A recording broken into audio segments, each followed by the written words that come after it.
Assalamualaikum warahmatullahi wabarakatuh. Waalaikumsalam warahmatullahi wabarakatuh. Perkenalkan, saya Atika Rufaidah dan saya ingin mewawancarai Bapak untuk mengetahui lebih lanjut mengenai perjalanan hidup serta kesuksesan yang telah diraih. Sebelumnya terima kasih atas waktu yang telah diberikan. Mohon izin Bapak, apakah saya boleh mengetahui nama lengkap Bapak?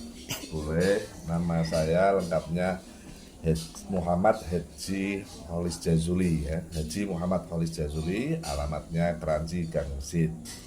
Itu ya, nama istri Haji Azizah gitu. Mungkin itu cukup ya. Apakah ada nama panggilan yang lebih dikenal oleh masyarakat? Ya, panggilan nama kecil biasa tetap Kholis gitu. Ya, jadi Jazulinya tidak ada, tapi Kholis gitu. Cuma panggilan biasa, lebih dikenal itu. Jika berkenan, bisakah Bapak menceritakan tentang masa kecil Bapak, di mana tempat lahir Bapak, serta kapan tanggal lahir Bapak? Kalau saya lahir, ya kata orang tua itu di Pekalongan. Artinya Kabupaten Pekalongan, di Pedukuhan Kranji. Ya.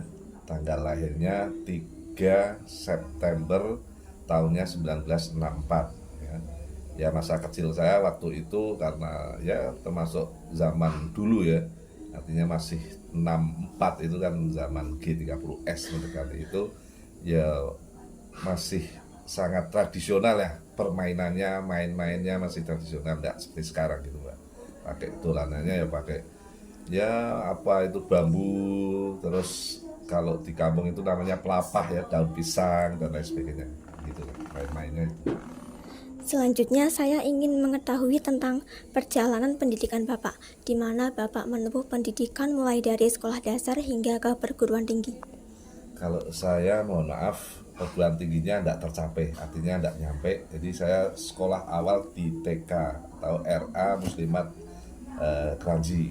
Setelah itu saya masuk di MI Wali Songo Kranji. Lulus saya masuk MTS Wali Songo Kedunguni. Lulus MTS saya masuk SMA di Pekalongan, yaitu SMA Hasyim Asari ya. Setelah lulus pada tahun 1984 saya mencoba ingin kuliah di Jakarta karena ya itu kemampuannya, mungkin kemauan saya terlalu tinggi, tidak melihat kemampuan saya, artinya saya itu tidak pintar-pintar banget gitu, tetapi ingin kuliah di UI, sehingga saya daftar sampai 2 kali nggak diterima. Ya akhirnya saya tidak kuliah Mbak. Itu akhirnya saya hanya belajar bekerja gitu. Kira-kira itu. Apakah ada pengalaman berharga selama masa pendidikan yang berpengaruh dalam perjalanan hidup Bapak?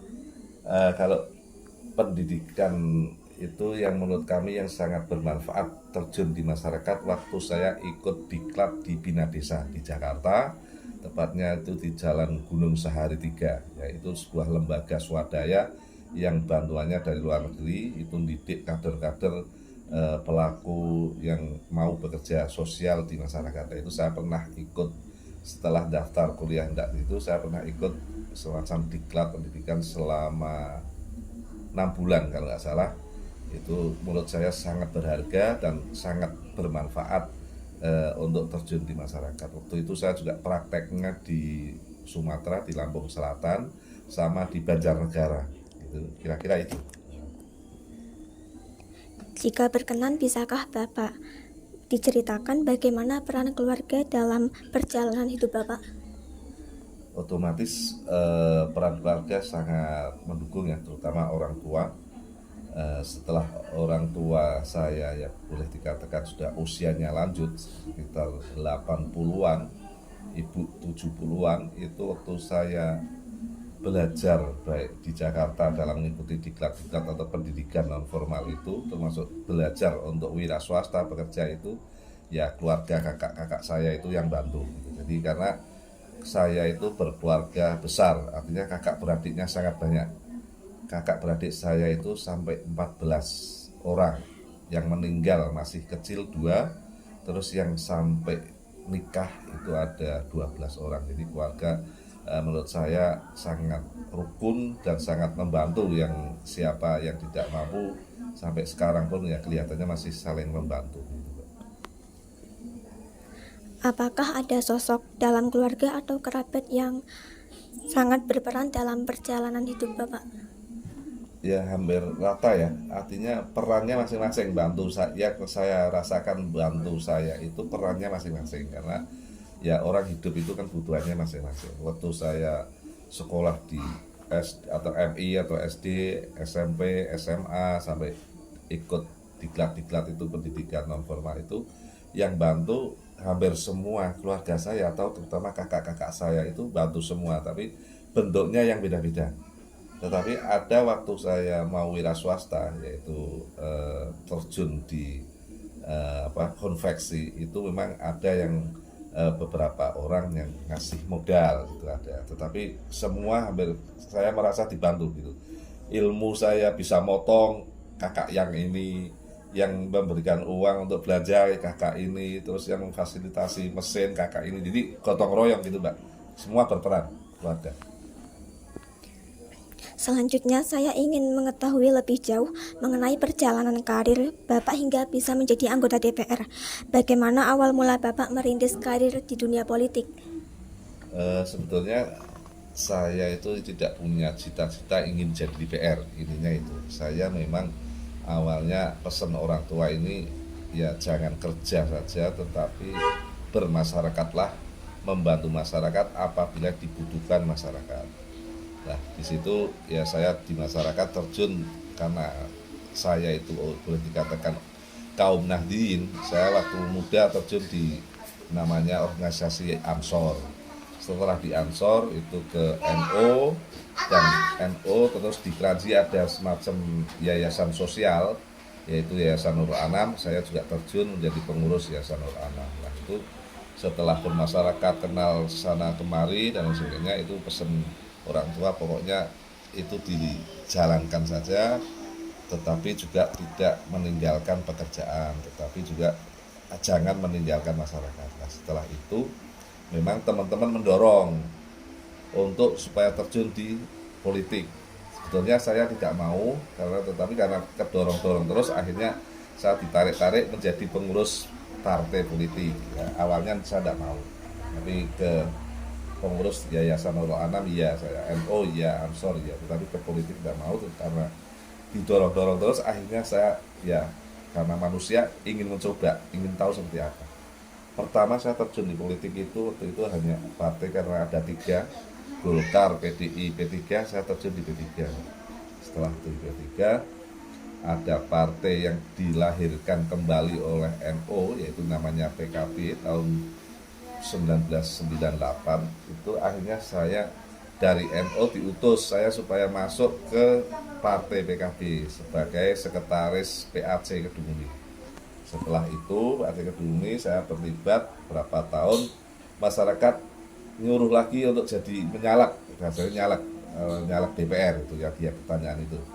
Tetapi saya tidak mau juga sampai 2 periode, karena saya melihat menurut kami di wilayah sekitar Kranji sudah ada wakilnya, yaitu Pak Haji Safruddin Huna. Itu masih mau menjadi calon DPR, sehingga saya tidak mau. Setelah 2 kali dipaksa lagi, sehingga saya terpaksa maksud saya mencoba akhirnya menuruti, saya mencalonkan diri sebagai calon DPRD Kabupaten Pekalongan, ya bisa terpilih gitu Pak, tahun 2009. Saya kira itu. Dalam perjalanan tersebut, tantangan apa saja yang Bapak hadapi dan bagaimana cara mengatasinya? Untuk terjun di politik ini memang tantangannya lebih besar kalau kita bandingkan dengan terjun di masyarakat yang notabene yaitu sosial kemasyarakatan, sosial keagamaan, kemudian juga ekonomi. Kalau di koperasi atau di pendidikan dan sebagainya itu lebih berat di politik, karena di politik itu akan ketemu hal-hal yang memang beda dengan basic saya. Artinya kami dididik di lingkungan pesantren, lingkungan diniyah, lingkungan TPQ, itu kan lebih mengenal hitam putih atau halal haram gitu kan. Tapi kalau di politik itu kan tidak bisa general hitam putih atau halal haram atau bisa atau tidak enggak. Nah, ini untuk menyesuaikan itu memang itu salah satu tantangan tersendiri ya. Jadi menurut kami memang politik ini harus orangnya lebih berjiwa besar dibandingkan kalau tidak ada rintisan terjun di masyarakat itu akan lebih berat. Apakah ada penghargaan atau pengakuan tertentu yang pernah diterima atas kontribusi Bapak khususnya dalam memperjuangkan akses pendidikan tinggi bagi masyarakat? Kalau ribet atau semacam penghargaan dan lain sebagainya, secara fisik saya tidak pernah menerima ya. Kecuali ya fisik misalnya piagam ya satu dua ada, tetapi bagi kami terjun di baik pendidikan maupun politik ini kami tidak mengharapkan itu, sehingga kami tidak menganggap itu ada ya tidak apa-apa, tidak ada nggak apa-apa, yang penting kami merasa bermanfaat di masyarakat gitu. Sehingga kami ingin waktu saya mengaji itu kata kiainya kan orang yang dinyatakan baik atau orang yang dikategorikan baik itu orang yang bermanfaat di masyarakat, atau bahasanya Pak Yai itu khairun nas anfa'ul linnas. Jadi wong kategorinya baik itu kalau manfaat di masyarakat. Saya kira itu. Apa yang mendorong Bapak untuk fokus pada isu pendidikan, khususnya beasiswa bagi masyarakat? Ya karena pendidikan dan kesehatan ini kan di Undang-Undang 45 pasal 28 kalau nggak salah, ini kan salah satu kewajiban negara. Jadi kalau ada orang atau masyarakat itu yang tidak mampu, itu tidak boleh terus alasan tidak sekolah atau alasan tidak berobat. Sehingga itu saya perjuangkan, itu kan bentuk dasar atau tanggung jawab negara. Lah waktu saya jadi DPR ya itu memang saya agak getol untuk pendidikan orang yang tidak mampu, terus orang yang tidak mampu terus sakit itu harus tertangani ya. Di sana itu ya saya memang memperjuangkan itu